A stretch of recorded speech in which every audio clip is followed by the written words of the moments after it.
Imagine being told your own blood is a death sentence, only to find out it's actually a billion-dollar fountain of youth your parents are drinking like fine wine. Your parents drinking your own blood? That sucks. Good day, D Billionz family. Today, we're breaking down The Cure, a psychological thriller where the medicine is the poison and the parents are actually the ultimate parasites. Let's get into it. But before we do, smash that like and subscribe button so you don't miss more intense recaps like what you are about to see. The movie opens with Ally. Her life is a golden cage. She's 16, rich, and dying from lupus. Or so she thinks. Her immune system is a traitor, making her allergic to the sun and a prisoner in her own home. On her birthday, her parents buy her a video call from a pop star. Think about that for a second. Your only friends are paid pixels on a screen. She asks an AI how to make friends, but even the machine tells her she needs to go outside. Desperate for peace, she sinks to the bottom of her pool. But the silence brings visions, disturbing images of a scientist and bodies floating in tubes. This isn't just a dream. It's a leak from her subconscious. During a gala for Elysium, her parents' utopia for the elite, Ally spots teens on the beach through security cams. She sneaks out, covered head to toe like a shadow. The boys on the beach mock her skin, but a girl named Brooke offers her a beer. It's her first taste of freedom, and it's cut short when guards drag her back like a fugitive. Georgia, her mother, is beyond furious. But then a shift. The next day, Georgia suddenly agrees to let Brooke visit. Wait, why the change of heart? It's calculated. Brooke and Ally become inseparable. Brooke even shaves Ally's patchy hair and draws on eyebrows. It's a beautiful, human moment, until we see the cameras. Ally's parents are watching everything. Brooke isn't just a friend, she's a paid companion, but her feelings for Ally become real. She steals Ally's medicine to help her paralyzed brother, Robbie. But when Robbie tests the pills, the truth comes out. This isn't medicine. It's a sedative designed to turn a human into a vegetable. No, this is where it gets disturbing. Ally finds an old home movie. She sees herself arriving at the mansion a decade ago.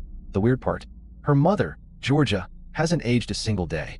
Ally confronts her parents, but they gaslight her, claiming the doctors are wrong.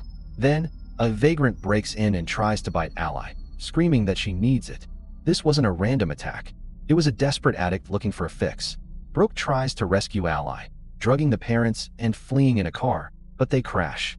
Ally wakes up in a hospital where Dr. Morrissey discovers the truth. Ally doesn't have lupus. She has golden blood, the rarest type on Earth. And her parents? They aren't just health nuts. Morrissey uncovers their secret, a life extension lab. Before he can speak, he's silenced on a dark road. Ally starts to wake up. She stops taking the meds. Her strength returns. She follows her mother to a hidden garden room and finds the secret door. The password? Her arrival date from the video. Inside is a laboratory of horrors. Her parents are on stretchers, hooked up to IVs filled with her blood. They aren't her parents. They are vampires using her as a biological battery. They've been inducing her illness to keep her weak and compliant. Georgia is 57. Jeff is 63. They look 30 because of her. They even sell her blood for $200,000 a pint. This is the 1 billion IQ move Ally has to make to survive, and no one saw it coming.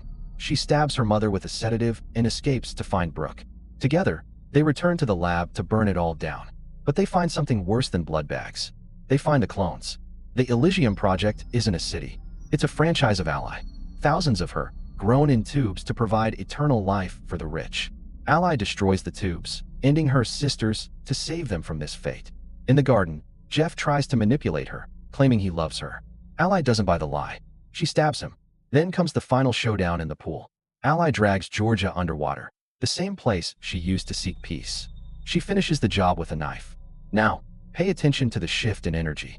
Ally walks out and tells the guards, "I am the heir. You work for me now." A year later, Ally is the face of a new Elysium, a real hospital. Her blood is being used to cure cancer and diabetes for everyone. But as the video ends, Robbie calls her from the underground lab. He found another door. Behind it, hundreds more clones. The nightmare didn't end. It just changed owners. But wait, before you go, just give me a minute. You need to understand the real logic behind that ending. Because what Ally just did is actually a masterclass in survival. This isn't just a horror story, it's a lesson in commodification. Ally wasn't a daughter, she was a biological battery. Her parents didn't love her, they loved the golden blood that kept them young. Now, this is the moment Ally stops surviving and starts taking control. Ally realized she couldn't just run, she had to seize the throne. By the end, she isn't the victim anymore. She's the CEO. The vegan diet? The strict schedule? It wasn't for health. It was quality control for her blood. They treated her like organic produce, not a human being. And that ending? It's a chilling reminder. When you inherit a throne built on secrets, the nightmare doesn't end. It just gets a new manager. Did Ally do the right thing? Or do you think she will become the very thing she fought? Let me know your thoughts in the comments. If you want more elite storytelling that respects your intelligence, like, subscribe, and join the Billionz family. I'm out. Stay smart. Stay sharp. I love you guys. See you in the next one.